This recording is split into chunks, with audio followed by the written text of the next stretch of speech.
Well, I'm very pleased to announce today that we will allocate at the Department of Transportation $2 billion to 15 different places in the country, plus to Amtrak.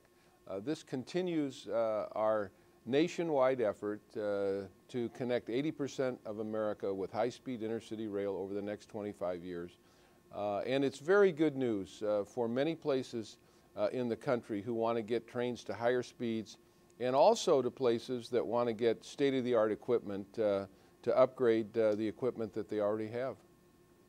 Great. What does this investment mean for the American public? It means that the President's vision to connect 80% of America is being carried out, and it's being carried out because of the extraordinary leadership of people all over the country who believe in high-speed rail, who believe in President Obama's vision to connect 80% of America. And it also gets certain parts of the country, puts certain parts of the country into the high-speed rail business that have not really been able to do that with more state-of-the-art equipment. And also, it says to those who believe that we should begin to make more investments in the Northeast Corridor.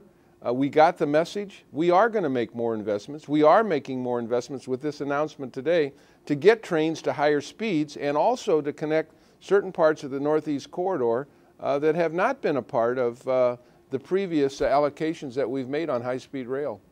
Why is high-speed rail so important? Why does the administration think it's important to invest in high-speed rail? Number one reason, it creates jobs. We have said all along that when we invest in high-speed rail, we will create thousands of jobs around America. We've already made an investment of $11 billion over the last 2 years.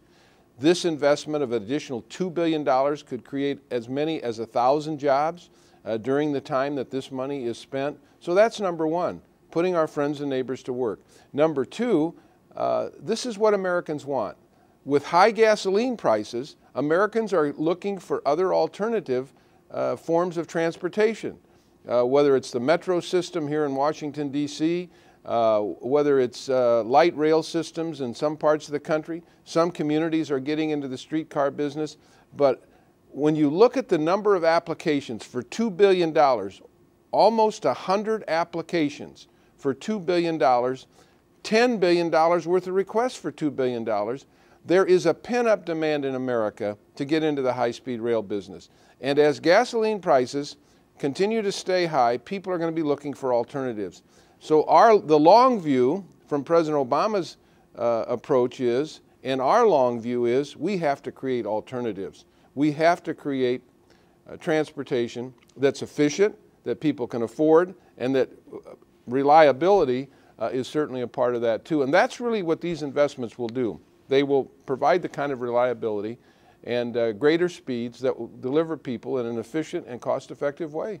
So the Northeast Corridor will get upgraded speeds. Are there other projects around the country you think are really going to benefit from today's investment? Well, we know the Midwest will benefit. We know Detroit to Chicago, which we're announcing today, will not only really begin a process to connect the Midwest from Michigan to Illinois to Missouri, and then the other connections that are a part of the Midwest plan. So the investment that we're announcing for Detroit to Chicago is a big announcement because we now have an opportunity to get trains at a higher speed.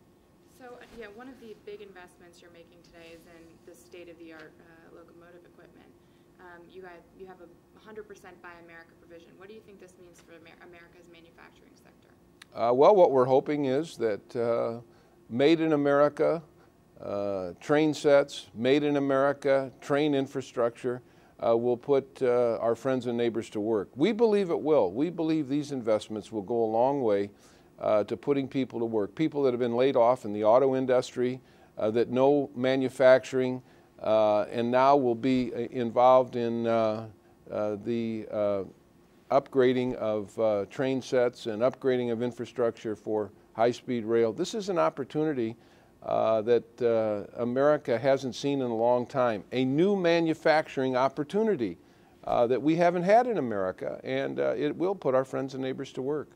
obviously with gas prices at an all-time high, do you think this will alleviate some of the high prices and the pain at the pump that consumers are feeling today? What it offers with high gasoline prices high is an option that people currently don't have, an option to use clean burning transportation, green transportation, and also an option to get people out of their cars and away from the gas pumps in affordable, good, efficient transportation.